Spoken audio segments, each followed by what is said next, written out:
I thought, well, maybe this is a misprint, Yeah.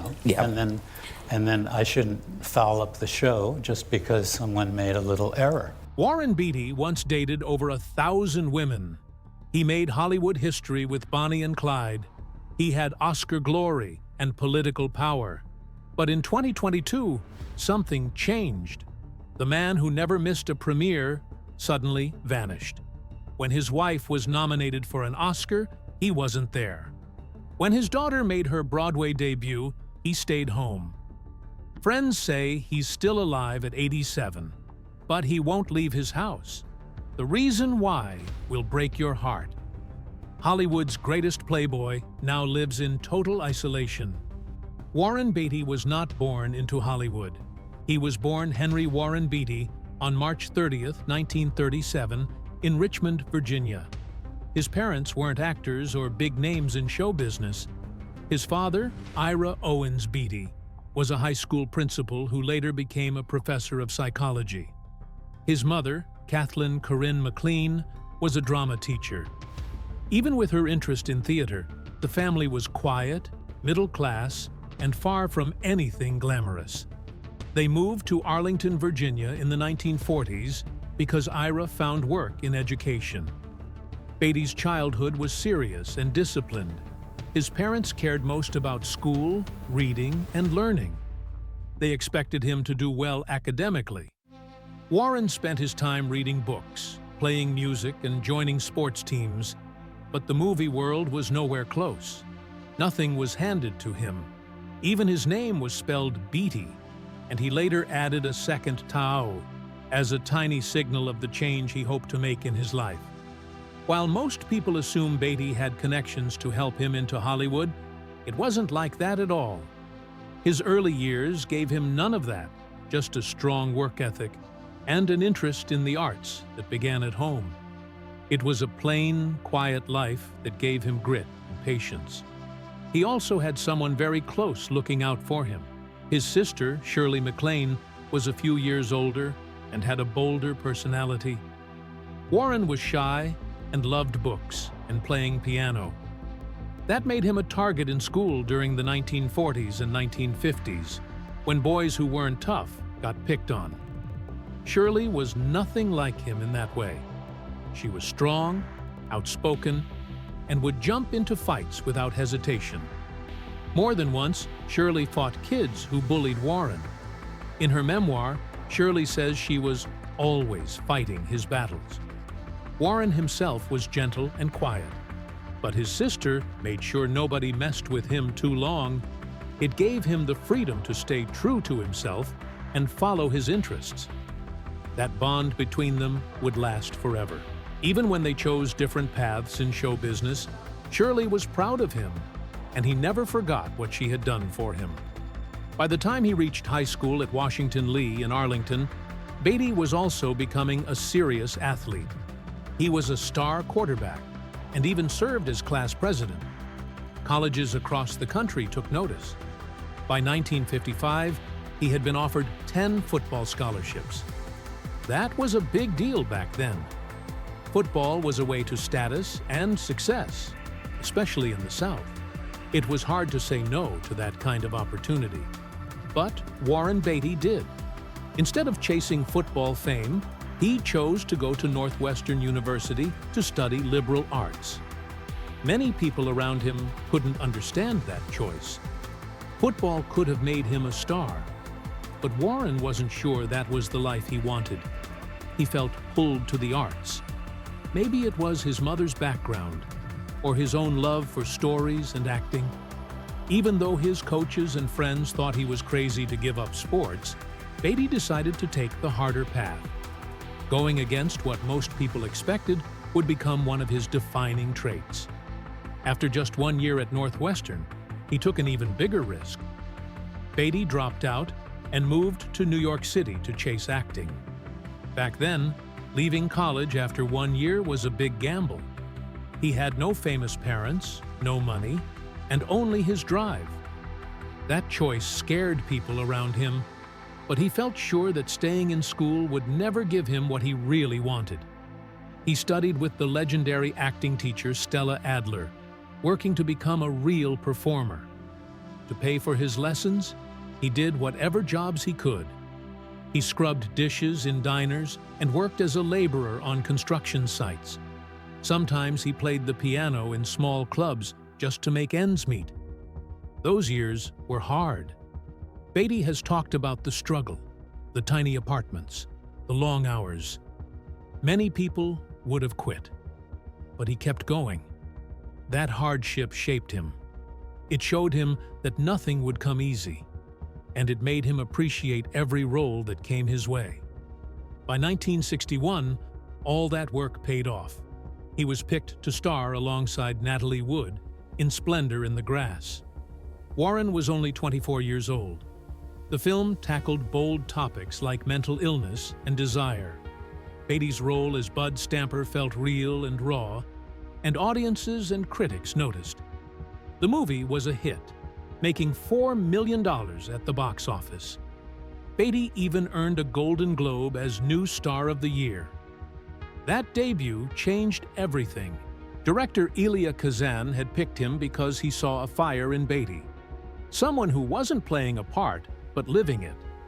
Beatty and Wood had real chemistry on screen, and even off set. Rumors spread that they had an affair, despite her being married.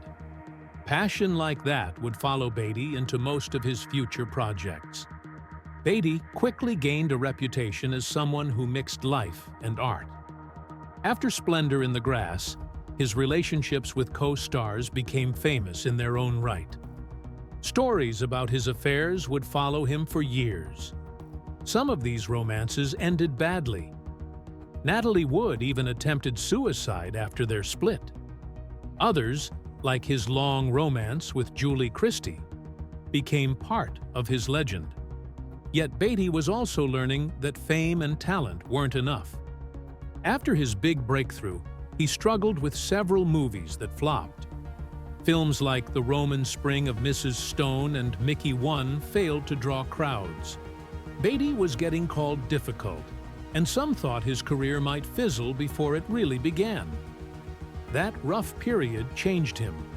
Beatty decided he wouldn't just take whatever roles came along. Instead, he would take control.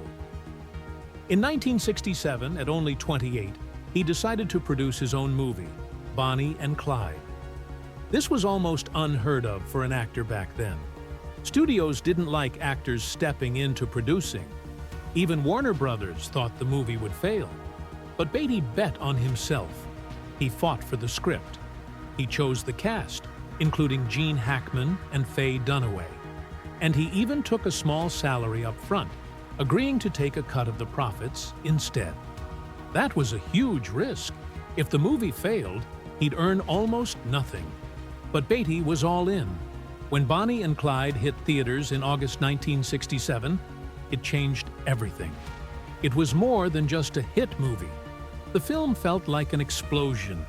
Its graphic violence, sexual tension, and rebellious spirit were nothing like what American audiences had seen before.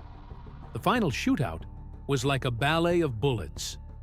Inspired by French New Wave directors like Godard and Truffaut, it was so shocking that the Motion Picture Association of America had to rethink its entire rating system. That was the birth of the modern movie ratings we use today. Critics were split right down the middle. Bosley Crowther, who had ruled as the New York Times top film critic for decades, hated the movie. In one review, he called it a cheap piece of bald-faced slapstick, reddened with blotches of violence. Crowther even wrote against it 3 separate times. His harsh reaction backfired. After 27 years at the Times, he was fired, partly because he missed how important the film really was. On the other side was Pauline Kael, who loved it. In The New Yorker, she wrote a glowing review titled The Frightening Power of Bonnie and Clyde. Kael argued the film's violence was honest and powerful, not cheap entertainment. Her passion was so strong that she changed the conversation around the film. Many people credit Kael's article with saving Bonnie and Clyde from fading away. It also jump-started Cale's career as one of America's most famous film critics. The debate went far beyond reviews. People argued about the movie on talk shows, in newspaper columns, even in Congress. Some thought it glorified crime. Others felt it captured the rebellious spirit of the 1960s. The fight over the movie felt like part of a larger culture war, the old guard versus the new. One of the most surprising twists came from Newsweek. The magazine had originally panned the film. Critic Joe Morgenstern went to an early screening with Warren Beatty looking over his shoulder. His first review dismissed Bonnie and Clyde as a squalid shoot-'em-up for the moron trade. But after seeing it again with a regular crowd and hearing their excitement, Morgenstern realized he was wrong. In an unheard-of move for a critic, he convinced Newsweek to run a second review a week later, this time praising the film as important and artful. Warner Brothers jumped on the story, boasting in ads that even its harshest critics had changed their minds. The publicity was a gift. More people came to see it, and Bonnie and Clyde became a must-see event. That bold reversal is still studied in journalism classes as an example of honesty and influence. When awards season rolled around, Bonnie and Clyde was unstoppable. It earned 10 Oscar nominations at the 40th Academy Awards in 1968. That included Best Picture, Best Director for Arthur Penn, Best Actor for Warren Beatty, Best Actress for Faye Dunaway, and Best Supporting Actor for Gene Hackman and Michael J. Pollard. Estelle Parsons took home Best Supporting Actress, and Burnett Guffey won Best Cinematography. The nominations placed the film alongside hits like Guess Who's Coming to Dinner, also with 10 nominations that year. It showed that Bonnie and Clyde wasn't just a box office success. It was a serious, respected work of art that helped usher in a new Hollywood. Faye Dunaway, Gene Hackman, and Estelle Parsons became stars. Warren Beatty was no longer just a handsome leading man. He was a visionary producer, too. Hollywood was changing, and Bonnie and Clyde was proof. That same Beatty was also making waves off-screen. Throughout the 1960s and beyond, Beatty earned a reputation as Hollywood's most famous playboy. His list of lovers was jaw-dropping. Jane Fonda, Faye Dunaway, Julie Christie, Madonna, Natalie Wood, Barbara Streisand, Carly Simon, Stephanie Seymour, Janice Dickinson, Diane Keaton, Goldie Hawn, Brigitte Bardot, Leslie Caron, and Joan Collins. And these are just some of the most famous names. Many of these relationships overlapped, creating endless gossip columns and myths that followed Beatty everywhere.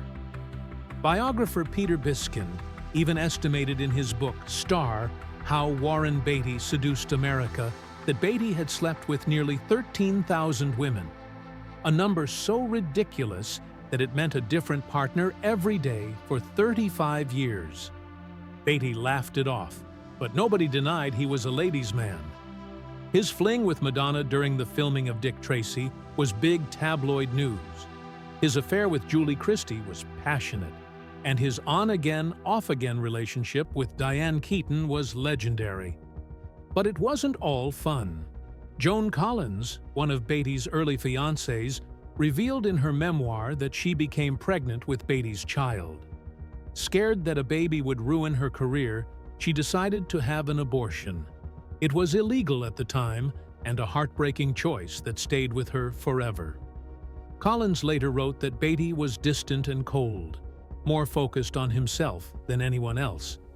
Even Jackie Kennedy, whom Beatty dated briefly in the 1970s, grew tired of him. She told friends she thought he was self-absorbed and shallow. Natalie Wood and Warren Beatty's romance was never just another Hollywood affair. It was a storm that hit both of their lives and careers. It all started when they worked together on Splendor in the Grass in 1961. Their on-screen chemistry was so strong that they began seeing each other after filming. Natalie once called their relationship a 3-ring circus and 5-alarm fire. They fought a lot, they loved a lot, and they felt everything in extremes. They thought arguing was a sign they truly cared. This was more than just passionate. Natalie was still married to actor Robert Wagner at the time. The affair wrecked that marriage. Wagner admitted that seeing them together nearly drove him crazy. The press had a field day. Beatty was becoming a huge star, and the scandal only made him more famous. Natalie was already dealing with a few career flops. The gossip didn't help. Yet something strange happened. Even though their affair created chaos, it also gave Natalie one of her most powerful roles. Her emotional pain bled into her performance in Splendor in the Grass, earning her an Oscar nomination. It was a turning point for her career. She was working with legendary director Elia Kazan, who pushed her to her emotional limits. Biographer Suzanne Finstad said it was the greatest emotional heights of her career, even if it left Natalie drained. When they finally broke up in 1964, the fallout was serious. Natalie spiraled into depression. She even attempted suicide once, which her daughter later said was a desperate cry for help rather than a real wish to die. Therapy changed Natalie's life and helped her heal. Beatty moved on quickly and kept rising in Hollywood, but the affair with Natalie followed him like a shadow. It was so intense that future Hollywood couples still talk about it as one of the most dangerous, all-consuming romances. Years later, Beatty was back in the headlines with Natalie's family again. In the 1970s, he became involved with Natalie's sister, Lana Wood. Lana was in deep trouble then. She was trapped in an abusive relationship and had nowhere to go. Desperate and scared, she reached out to Beatty. Beatty picked her up and got her a room at the Beverly Wilshire Hotel. What started as an act of kindness turned into an affair. Many thought it was an awful betrayal because Natalie and Lana weren't even speaking at the time. Hollywood was shocked. Even Beatty's friends thought he had crossed an unspoken line. Some people defended him, saying he was only trying to help, but most thought it was reckless. It shattered whatever fragile bond remained between the sisters. It also made Beatty look even more like someone who followed his own rules. That wasn't the only time Beatty's past relationships became public stories. Carly Simon kept the world guessing for years with her famous song, "You're So Vain." Everyone wanted to know who the lyrics were really about. Big names like Mick Jagger and David Bowie were guessed, but Beatty was always the top suspect. Finally, in 2015, Simon confirmed that the second verse was about him. "I have confirmed that the second verse is Warren," she told People magazine. The verse goes, "You had me several years ago when I was still quite naive. Well, you said that we made such a pretty pair and that you would never leave, but you gave away the things you loved, and one of them was me." Beatty loved it. Simon even joked that he thought the whole song was about him. Beatty's charm didn't stop there. In the early 1990s, he was dating Madonna. The two met on the set of Dick Tracy, where she played the sultry lounge singer Breathless Mahoney. The press was hooked. Every time they stepped outside, cameras followed. Madonna was making Truth or Dare, a behind-the-scenes documentary about her life and career. Beatty didn't want to appear at first, but Madonna was determined. In one famous scene, she refused to be filmed off camera, and Beatty dryly replied, "She doesn't want to live off camera, much less talk." What would she do off camera? Why would anyone want to live off camera? Their romance lasted about 15 months. It helped Madonna look like a serious Hollywood player. It also put Beatty back on magazine covers for a new generation of fans. But they were too different. Beatty was more private. Madonna loved the spotlight. They went their separate ways soon after Dick Tracy was released. But they left a lasting impression as one of the most iconic celebrity couples of the 90s. Beatty was never just a famous face. Even at the height of his fame, he cared deeply about politics. In 1972, he took time off from making movies to help George McGovern's presidential campaign. It wasn't a quick endorsement. Beatty spent a year and a half working hard for McGovern, who was running against Richard Nixon. He organized big benefit concerts with huge names like Barbra Streisand and Simon and Garfunkel. The crowds loved them. The Los Angeles concert raised $300,000, but only $18,000 reached the campaign after expenses. McGovern still credited Beatty as one of the most important people in the campaign. Beatty even gave up roles in huge movies like The Godfather, The Way We Were, The Great Gatsby, and The Sting to focus on politics. And Beatty's political influence went on for years. He had the personal phone numbers of senators and even presidents. John F. Kennedy encouraged him to use his voice. By the 1990s, people thought he might run for president himself.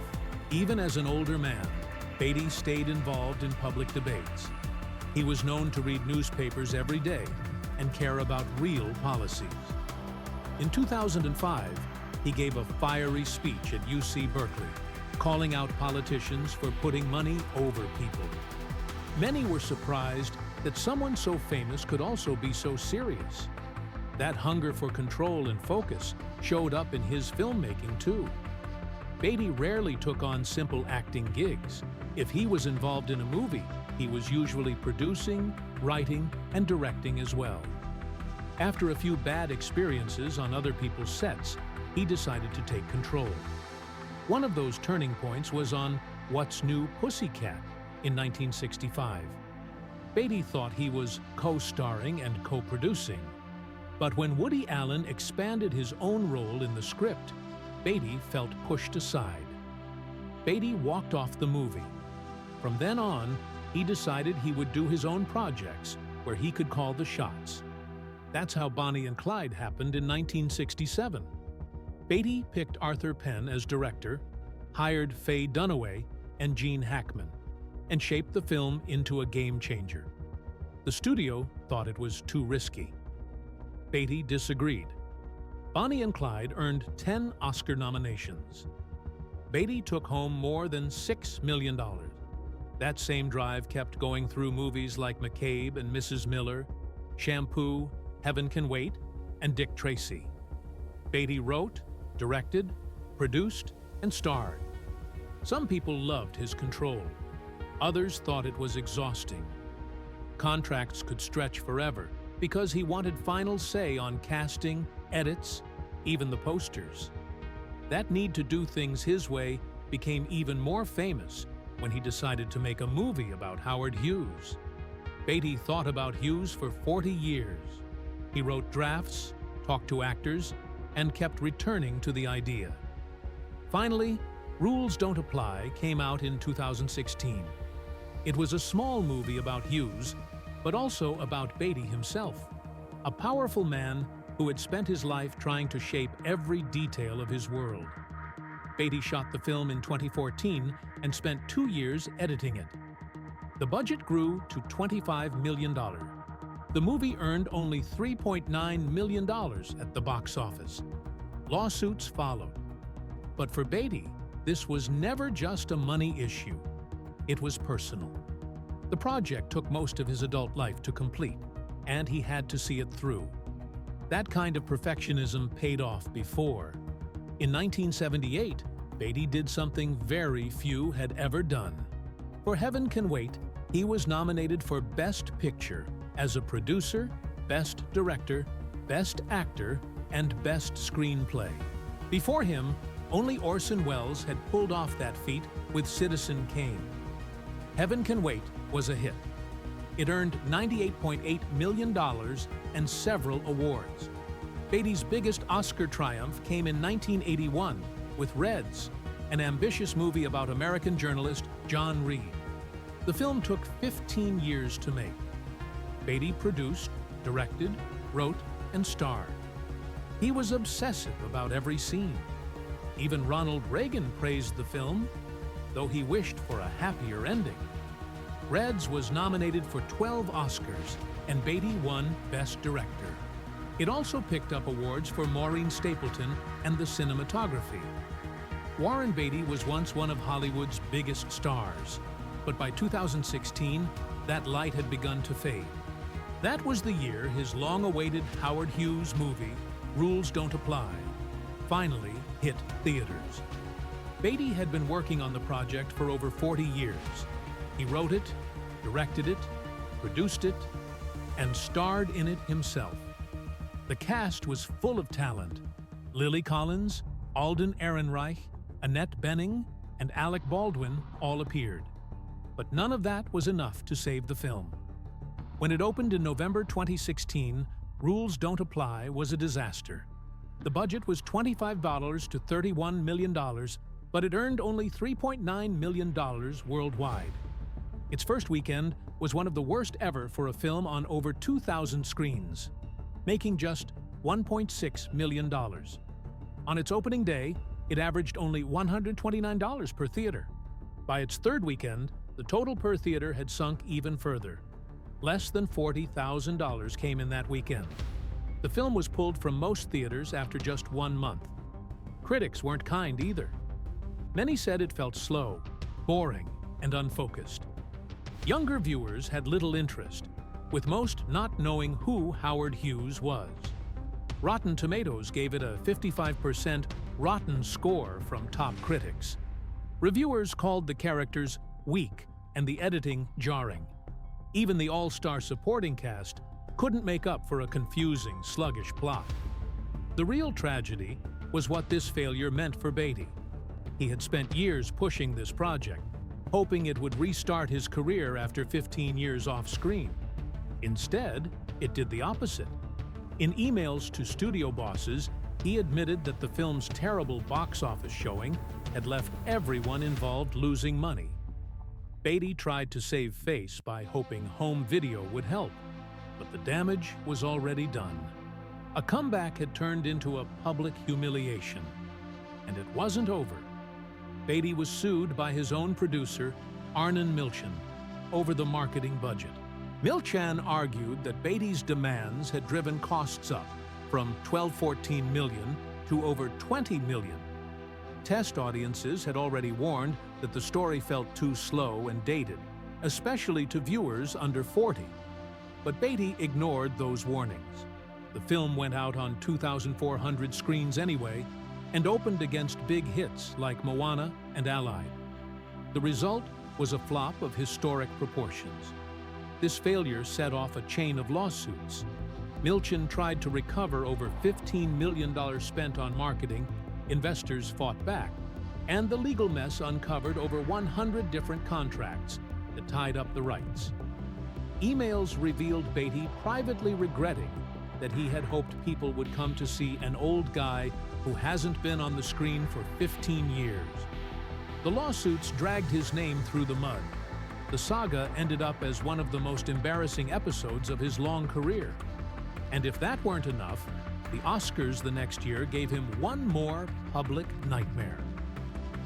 On February 26, 2017, Beatty and Faye Dunaway took the stage to present Best Picture, a nostalgic nod to Bonnie and Clyde. But a backstage mix-up handed him the wrong envelope. It was the Best Actress envelope, which had just been given to Emma Stone for La La Land. Beatty paused, confused, then gave the envelope to Dunaway. She quickly announced La La Land as the winner. The cast of La La Land rushed on stage to celebrate. But then, mid-speech, someone realized the mistake. The real winner was Moonlight. The crowd gasped as the error was revealed. Jimmy Kimmel and accountants from PwC rushed in to correct it. Beatty and Dunaway looked stunned and embarrassed. It was one of the most awkward, talked-about moments in Oscar history. After that night, Beatty disappeared almost entirely. By 2022, he had stopped going to public events. His last known public appearance was at the TCM Classic Film Festival that April, where he attended a Heaven Can Wait screening. Since then, there have been no photos, no premieres, and no interviews. Even when his wife, Annette Bening, was nominated for Best Actress in 2024, he stayed home. When his daughter Ella made her Broadway debut that March, he wasn't there either. A shocking absence for someone known as a loyal, loving father. People close to him say he is frail and still very proud. At 87, Beatty no longer travels far and avoids the spotlight because he doesn't want to be seen as weak. Friends say he still follows the news closely and keeps up with Hollywood gossip, but his world has grown very small. Rumors about his memory problems have swirled for years, especially after the Oscar mishap. Some say he's just forgetful, but most assume he stays home because he doesn't want anyone to see him that way.